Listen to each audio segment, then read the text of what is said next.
guys, Hilary here from Waterlogged on behalf of saltwateraquarium.com. This is the next video in the moving series. Now, as I promised, I'm showing you where I'm at present day, currently, and what my tanks look like and what I've got going on before they're in their final home. So, quick tank tour. So I'm using these large heavy-duty totes that hold 29 gallons of water. It's not ideal, but it works for a pinch. So in this tank, I've got Frank, my cowfish, I've got a yellow tang, and then I've got a Melanaris wrasse. In here, I've got a lot of small pieces of live rock, shells, and a little bit of decoration, so they feel they have space for protection. I also have a container in there with a little bit of sand for the wrasse in case he feels like he needs to bury underneath it. Now on the back, I've got these Marineland Emperor 400 hang-on back filters.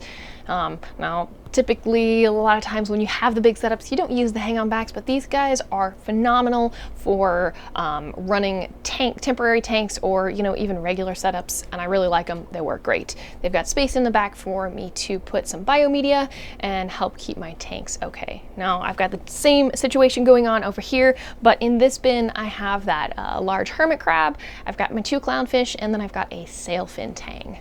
Now the tank behind me I showed you already is where my reef tank is. I'm gonna be completely honest with you, it's struggling. Like, it needs to be in a real tank with regularly scheduled lighting and filtration and all that stuff, and I'm really worried about whether or not it's gonna make it, but only time will tell. That said, let me go show you how things arrived and kind of where all the rest of my fish stuff is. Then I'm gonna show you where everybody's gonna go. Okay, you can see I am here in the garage. Behind me is Frank's tank and stand. The stand, totally fine, didn't have any issues, but if you can see right here, and right there, those are the nice cracks in the tank that I had told you guys about before. Now, off to my right is the 75-gallon tank that my hermit crab, that large hermit crab, was living in, but I have already water tested it to make sure that it is safe and good to go. So it will be the first tank that I bring in the house and set up. And it's not going to be for the hermit crab. Actually, I'm going to try and put all of the fish in it.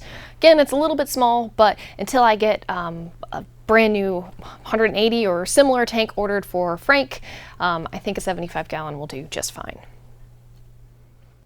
Okay, now outside in the garage was just one of, I think, 3 different areas where all of my fish stuff is being kept. So it really is scattered about, and it makes things incredibly difficult and trying when it comes to maintaining these tanks while being in transition. If you've ever been in this situation, I'm sure you know exactly what I'm dealing with. And I gotta be honest, it takes away a lot of the joy from fish keeping and makes it very, very stressful. So, like I said, I'm very eager to get back to the fish being in tanks. And you might have noticed that we're in a special new place.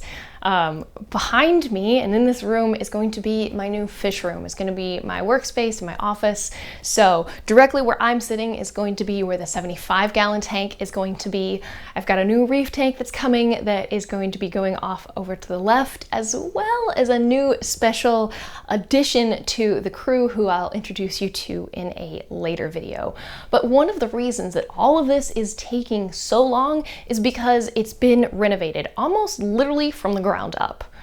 This house was in relatively good shape when we bought it. However, there was a lot of water damage in this room. Over in the far corner, there used to be a water heater that leaked all over the floor, and when we got in to replace the flooring, we found that the subfloor was bad.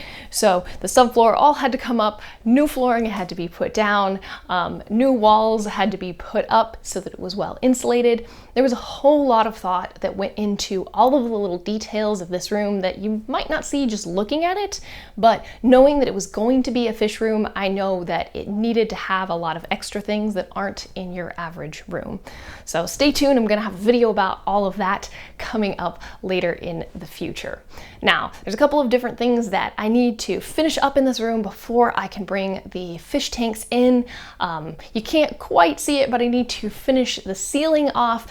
I've got to finish some of the floorboards and a little bit more work along the ceiling and maybe another coat of paint.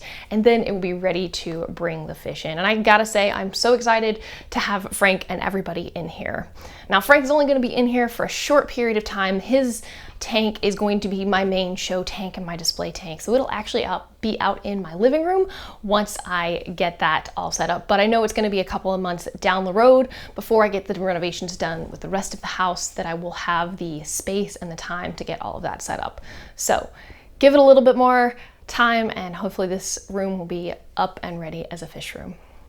All right, if you've ever done any sort of renovations with your house or made any special changes with things that you are building when it comes to making sure that your fish tanks are being kept in mind, whether it be fancy backsplashes behind tanks for salt creep or special flooring reinforcements, leave a comment, let me know what you have done in the past. All right, this has been Hilary for Waterlogged on behalf of saltwateraquarium.com. I really appreciate you guys being a part of this journey. Even though you're not physically here, your support means so much, especially when things just get so stressful and trying. Thanks, I'll see you guys next time.